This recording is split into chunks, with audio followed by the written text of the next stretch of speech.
The Forgotten Collection by Deea. I don't know what exactly drew my attention to your almost translucent being. Come to think of it, you didn't have eyes, or a nose, or even clothes. You were empty. But I was sure of one thing about you. You were lonely. Lonelier than ever, and you were afraid of glaring lights. Everything felt so familiar in the old cinema hall, although I had never been there before. The actors paraded on the big screen like ghosts. A lady was crying black and white tears on a bench. Her lover appeared from behind a statue, but didn't stop to comfort her. He only cast her a perfidious sneer painted in the corner of a small mustache. The bastard! He should have forgiven her. You weren't speaking to anyone, because I was the only one who could hear you, or so I thought. You went on with the pathos of an antique seller. Few people believe it nowadays. But passionate love is genuine. It's not just a mindless fabrication of modern society. Amateurs just don't know how to find it, how to hold on to it. That's when you truly began to exist.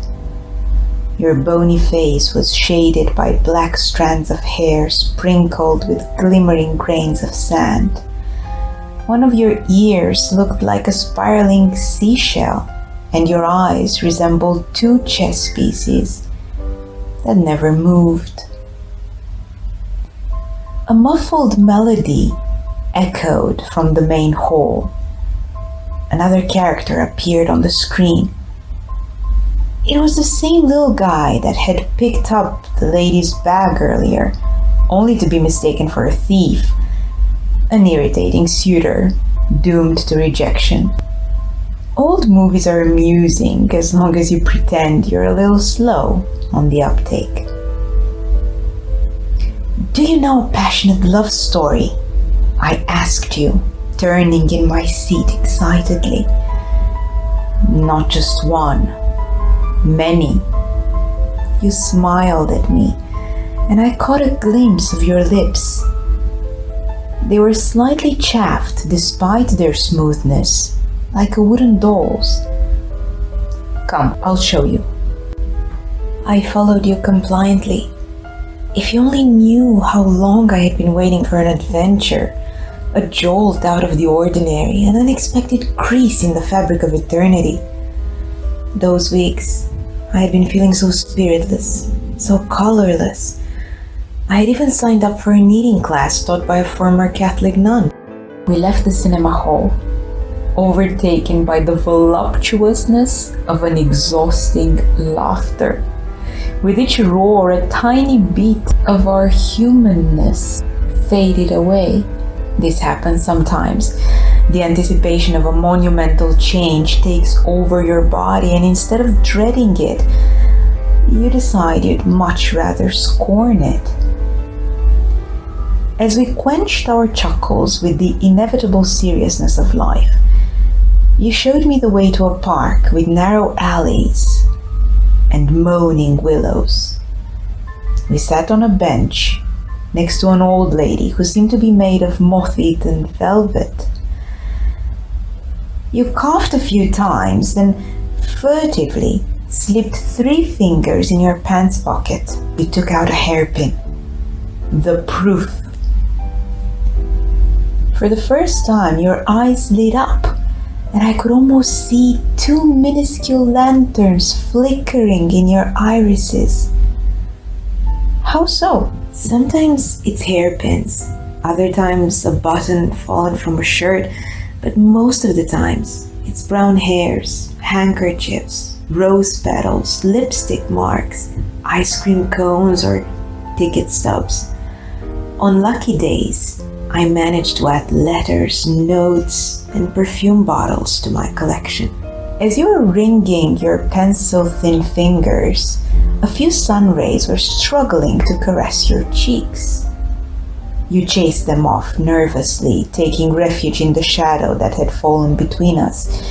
Then you added gleefully, "You have to be very careful so that they won't see you. It's best to do it in the evenings when it's difficult to be noticed. You can always find them there, lost in their world. There are young couples with neat clothes and matching glasses, middle-aged couples who smell like Queen's jam, and elderly couples. The latter fascinate me in a special way because they leave the most beautiful evidence. If you squint nostalgically, you can see incredible stories clinging with ghostly hands to their monotonous walk. And they smell differently. No, not of naphthalene or inebriating cologne, but time. Yes, they smell of time. I have a brooch that keeps this scent with it. If you want me to, I can show it to you sometime, if you are crazy as well. I'd be delighted to see your brooch." "Really?" you said happily. "You'd like to? Then maybe you could come to the park with me tomorrow and help me complete my collection." That night I fell asleep with the image of your eyes wrinkling, afraid of the glaring sun. When love is an expensive delicacy, darkness becomes a comfortable shelter, doesn't it? I woke up with aching shoulders, but filled with enthusiasm at the thought of seeing you again. Dawn was breaking meekly beyond the twilight screen. A flock of seagulls floated along a trail of amber-painted clouds. I was ready to accompany you anywhere you would have asked me to, even to the end of the world. Legend says that you can, on rare occasions, reach the other side of the world by accessing a secret door somewhere in your Victorian house. I didn't want to know much about you. You looked like someone who loved stories, and you had sand in your hair. That was enough for me. To be honest, I was a bit afraid of you because of a green feeling I had regarding our escapade. It was something that could hardly be put into words. Nonetheless, I scribbled it on a wall next to a washed-off graffiti. One odd sentence made of wavy, inconspicuous letters. "The lonely play with paper kites." I wrapped myself in my worm jeans jacket. It was a gift from someone that I used to love. The love was gone now, but I still enjoyed a good padding. Sometimes when I gazed inside my left pocket, I could see a pair of incandescent blue eyes. I would wait for them to close so that I could go on with my day. The day we began our journey, I didn't put on my usual Tuesday shoes. I went with the purple ones instead. My grandma used to say that purple is the color of unfulfilled dreams. Perhaps she was right. How I was quivering with anticipation. You were waiting for me at the park entrance with your hands twisted behind your back, whistling. As soon as you saw me, you beckoned me. We hid behind a bush where we had a good view of a very young couple. 2 kids, around 16 years old, that age which grazes nonchalantly at the door of maturity and doodles obscene drawings on it. She resembled those exotic women in Gauguin's paintings. A small bra was squeezing her chest, digging small furrows on her back. A few strands of hair flowed past her Creole breasts. He opened her small fist, and their fingers intertwined like cobras. I cast you a secret glance while my soul was shrinking next to a thorn bush. You were smiling, but there was nothing lascivious about the way you curved your lips. It was your secret game, the game that is forbidden to men who go to the cinema in the evening and whose voice doesn't echo in anyone's ears. And there we were, chained together with the same cord of obsession. All of a sudden, you whispered so frantically that you made me believe you were about to crumble into thousands of pieces. They're still in high school. Most likely, it will be a forgotten textbook or a crayon, a page torn off a scrapbook, or a piece of paper with their name and a heart on it, or a fountain pen cap. The backpack is open. Something has to be left behind. I kept quiet. I knew you didn't expect me to say anything. I became your only witness. You needed my presence like one needs a universally used bookmark. Step by step, the tableau in front of us revealed itself to me in a new light, in its entirety, as if I had built it myself. We soaked our eyes in the feverish cascade of tender gestures and the words half scattered by the wind. Were we once like them? What did I look like in my teenage years? I had lost all my photos from that time. There was no more proof left. I asked you hundreds of pointless questions that afternoon, but you only spoke the language of trifles forgotten in the park, by the benches. The boy wrapped his arm around his sweetheart's neck, and the two disappeared into a single human shadow. He murmured something in her ear, and she covered him with kisses. Their bodies became restless and eager. That's when it happened. A book fell at their feet, pushed by the girl's leg. No one noticed it except for us, the madmen, the collectors. We stayed like that, hypnotized for hours, with shrunken hearts, flinching every once in a while at the sound of a chuckle. At the end, we collected our prey, a geography textbook with its front page missing. We slipped it inside your overcoat and beckoned me again. You lived in a 2-bedroom apartment with old furniture that creaked at night. You can leave your shoes in the hallway. It's my favorite place. How did you know? Your gaze met me and moved on. Put your coat wherever you want. We'll go to the living room. Your sacred place. The paradise of lost objects. Entire shelves heaving with small artifacts gathered from the whirlpool of embraces and excited bodies. Countless hairpins in a wooden box. 11 small bags filled with strands of hair of all colors. Thousands of papers nicely arranged in folders. A basket filled with toys, trinkets, chestnuts, and other uncategorized items. A drawer with handkerchiefs and 2 vases sheltering a few withered flowers. In a corner, next to a headless porcelain figurine, 426 chocolate boxes. I like fondants and pistachio chocolates. They're hard to find now. I used to eat loads of them when I was a kid. When I was 8 years old, I stole 3 candies. You spoke as though you hadn't heard me. I hid them inside my shirt. The shopkeeper saw me letting go of the 3rd one, but he pretended to be dusting around. He was a good man.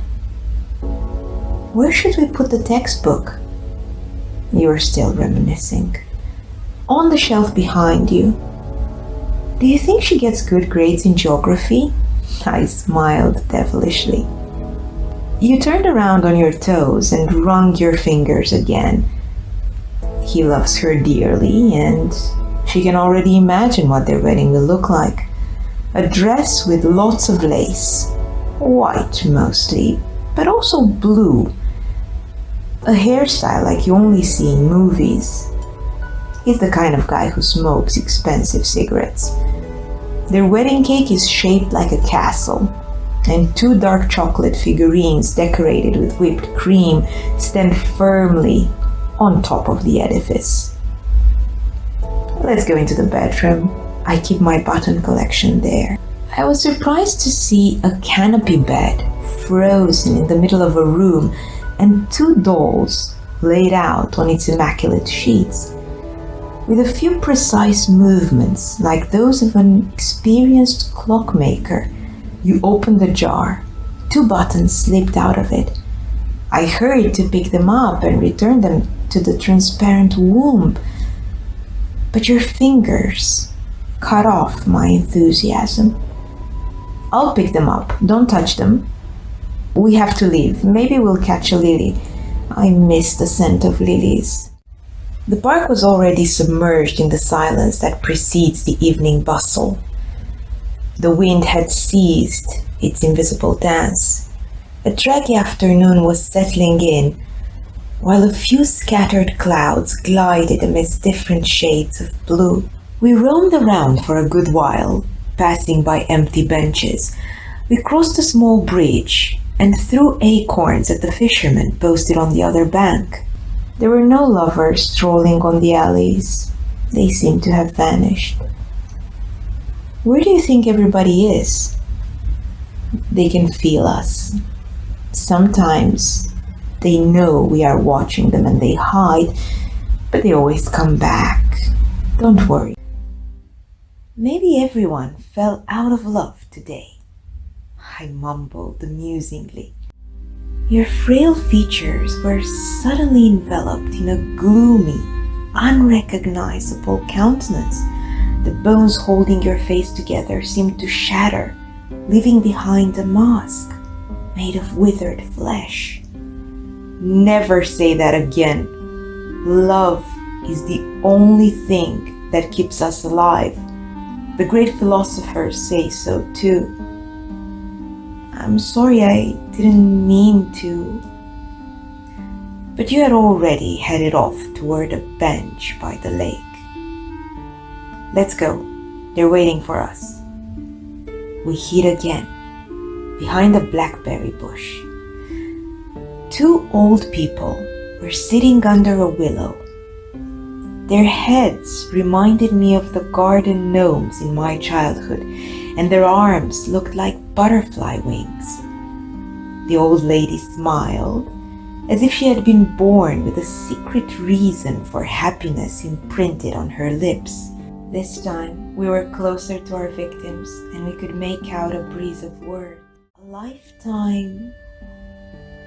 It was beautiful, the woman said, letting her head glide to the man's chest. Do you think they'll remember us? Maybe. Did you lock the door? Yes. And the letter?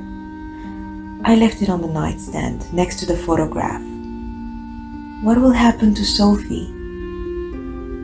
Who will take care of her? They know. It won't take long and she'll retreat to a corner. She will sigh a few times and then close her eyes. Do you remember the days we spent in Ostro? There was a man who lived in the adjacent room and played the piano every evening. It was the same song. They said he was Jewish and the Germans had killed his father. He didn't talk to anyone, but he smiled at me every time. Yes, I remember. I always believed that if you hadn't met me, you would have fallen in love with him. But I did meet you, and we were the happiest jewelers. And we still are, my dear. We still are. The old lady must have let a tear drop, because the man's hand wiped her cheek with a handkerchief. 2 lanterns lit up in your eyes again. Your only passion, your only reason for living lay helpless on the lumpy wood of the bench. Tears. Do you realize how lucky we are? Unless it's valuable and they pick it up. No, you replied confidently. They don't need it. Can't you feel it? I don't understand. The scent of time. A whiff of jasmine tickled my nostrils. A grain of sand from your hair fell on my eyelid, and I thought I could hear the roar of the sea in your seashell ear. I would have liked to embrace you, to share that awkward joy with you, that voluptuous helplessness. But not even our clothes brushed together. We didn't know our names and we were afraid to learn our ages. That's why none of us had a watch. It was different than the first time. There was no shrunken heart or doubt, and the guilt was gone as well. In fact, I was happy because I wasn't alone on this journey. Moreover, I was happy that I couldn't have you. And yet, you were mine. You're right. The little souvenir was left behind and the old people walked away. We took shelter in your apartment again, among old papers and boxes of chocolates. The proof of love still dozed on the handkerchief with flowers sewn on the edges. You grabbed the red pencil and circled the tear, then placed the handkerchief next to the others with the pride of a true collector. Ever since the day I met you at the cinema, a question had been pestering me. How come you always have sand in your hair? You smiled melancholically, like you always did, as to a blind person. Because I've always wanted to go to the seaside. I couldn't. There's too much light. I would have liked to swim in the waves with nothing on me. But you have nothing. I have a secret, and you are the only one who knows it. That's why we must die together, you added listlessly. I dragged my body to the window and opened it without asking for your permission. Lively shrieks echoed from outside. The putrid smell from the old pharmaceutical factory crept through the neighborhood. Unexpectedly, or maybe too soon, your voice called me back. Would you like some cinnamon tea? No, thank you. I think we have to leave. Enough for today. I'm tired. You can sleep here. You probably noticed my surprise because you went on. I have 2 mattresses. No one sleeps on the canopy bed. In all honesty, there was nowhere else I could go. I hadn't paid the rent in months, not to mention the weird mosquitoes that always woke me up with their unusually raspy buzzing. So I decided to move in with my mysterious mentor. On our first night together, we counted and labeled all your souvenirs, and then we fell asleep in the damp, poorly furnished bedroom. It was then that my shoulder blades started to hurt again. I woke up in a scrunched up position, but I felt a little better when I saw you sleeping on your back, with 2 rose petals covering your eyes. You are a child of the ages, with no name and no past, too old to crave a love of your own, and too young to forget your name. I watched the breath that animated your ribcage in a series of wave-like movements. Sooner or later you would turn to one side, mumbling things in a foreign language. That's how I began to know you, little by little, in the manner in which you peel a fruit to get to its core, only to save it for later. However, even in your sleep, you were always careful to hide the important details. I believe you were doing it on purpose to mock my curiosity. You told me about a black-haired woman with blue eyes. You had met in high school and you still felt guilty about what happened, whatever that was. I once asked you if you had been in love with her, but you didn't say anything. Instead, you quivered like a fish on dry land and rolled towards the window. Sometimes you giggled and drew invisible shapes in the air. What do they mean? I would ask you, fiddling with one of the dolls that I snatched from the canopy bed. I could hear your muffled cough, followed by an answer, each time a different one. But you always went back to talking about the black-haired woman. She was a piano teacher who always wore velvet, but not because she was a snob, but because she had a bizarre skin condition. She liked violet and black cats. We dedicated ourselves to our journey. The souvenirs varied daily, from pins to mohair threads, and they were flawlessly arranged. We didn't always choose parks. We wandered off on lesser-known alleys, sneaking behind decrepit houses and small grocery shops. We hunted our prey in dimly lit restaurants, in cinema halls, at the theater, in two-star hotels, behind abandoned warehouses, in train stations, especially when it rained, and even at weddings. The chocolate box collection reached 499 items, including the almond and pistachio flavored ones. In a few months, we amassed 20 cigarettes, 3 silver earrings, 4 bracelets, a vintage watch, 10 used batteries, 1,000 ticket stubs, a set of plastic knives from a newly wedded couple, and hundreds of papers and envelopes of all shapes and sizes. We were adding valuable items to our thesaurus of foreign memories, but the lanterns in your eyes didn't light up like they used to. Every now and then we went to the cinema and I would notice the phantom of a tear on your cheek. At night you talked so much, but during the day, you exhausted me with your silence and the crack of your wrong fingers. One afternoon, we were observing a couple in a cake shop. The woman was smoking a cigarette and tapping the saucer with her keychain. Her partner accompanied her, carving out crumbs from a fruit eclair. "We'll cancel the reservation." "Honey, how many times do I have to tell you?" "Shut up! I was wrong to give you another chance. You never loved me."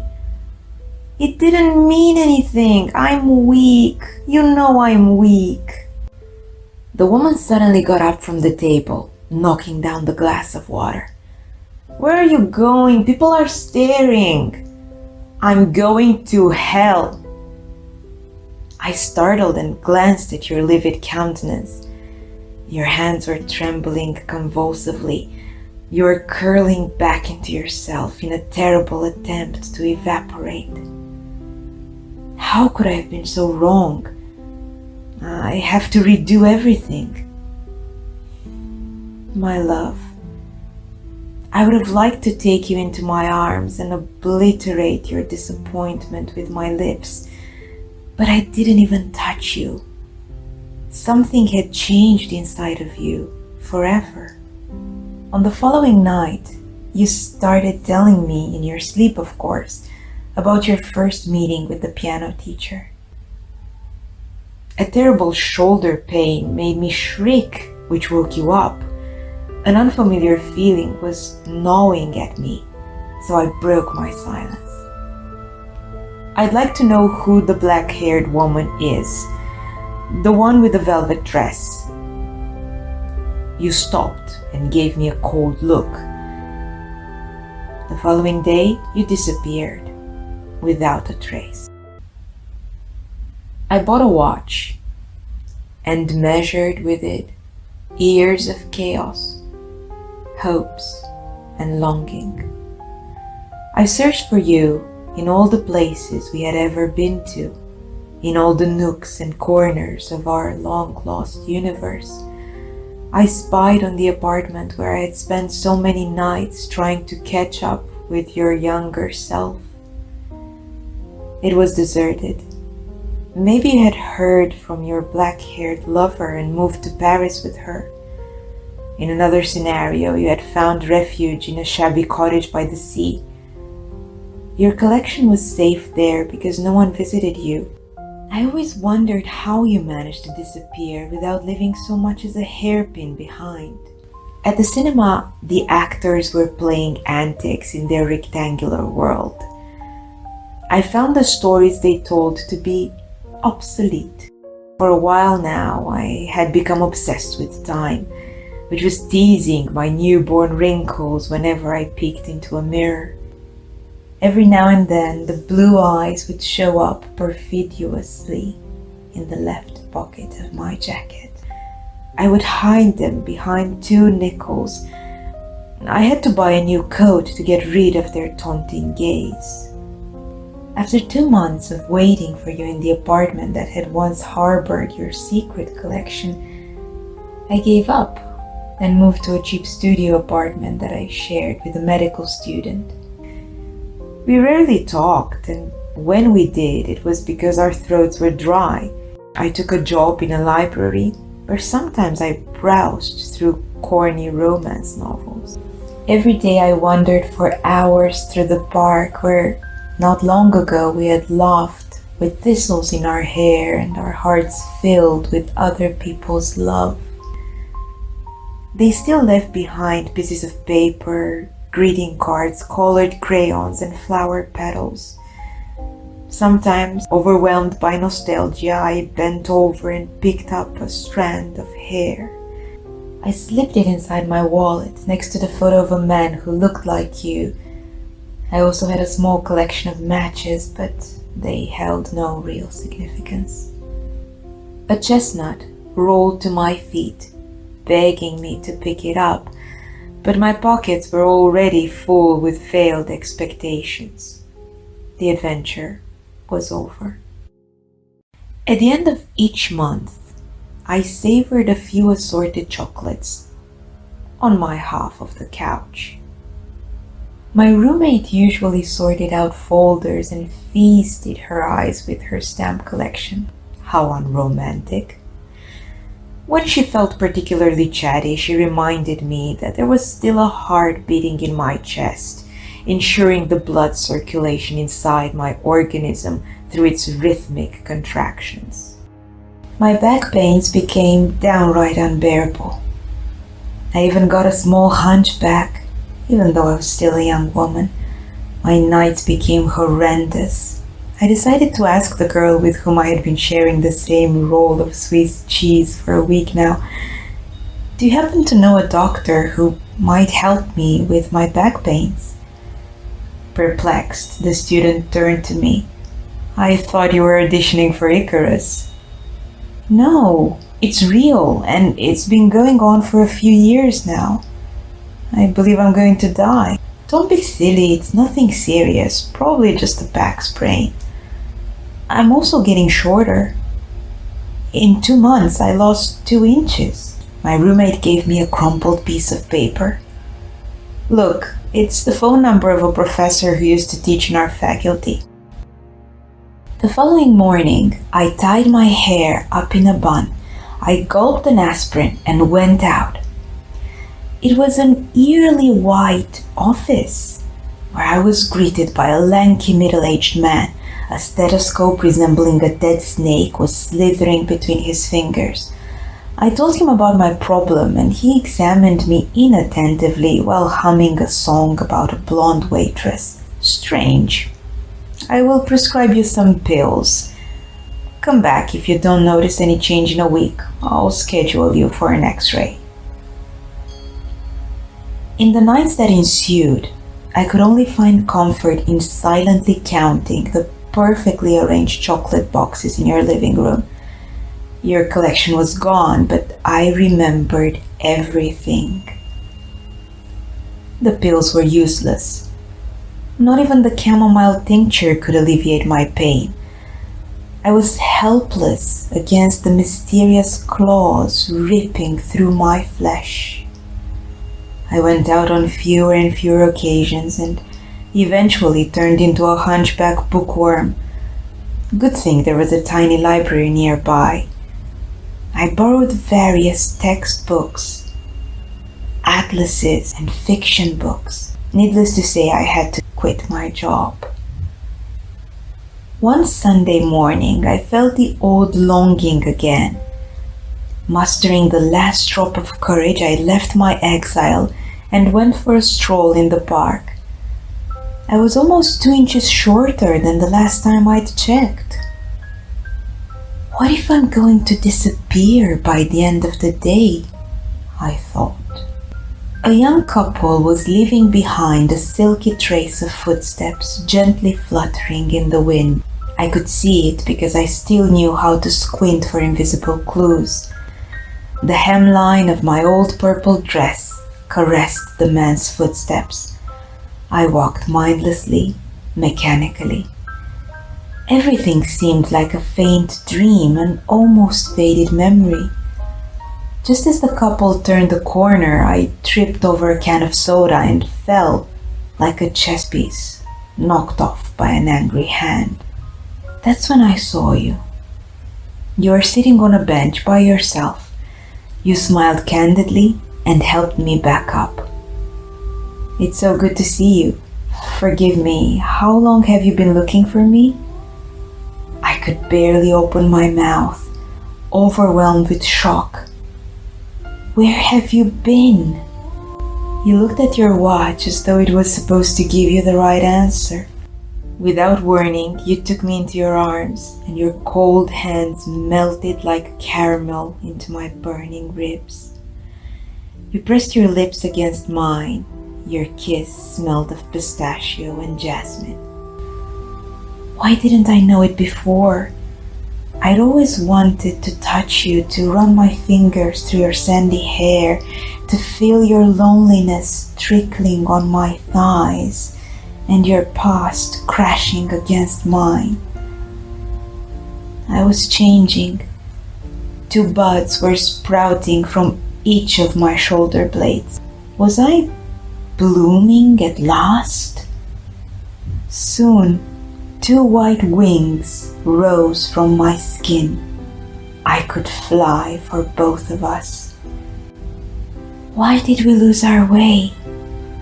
I whispered to you while we were both soaring higher and higher. I guess we wanted to possess without being owned or hurt. What became of our collection? I burned it, you answered, laughing. I really believed that I could be reborn from other people's dreams, but I was wrong. Funny thing, on the night we met, I thought I heard you say, "The lonely play with paper kites."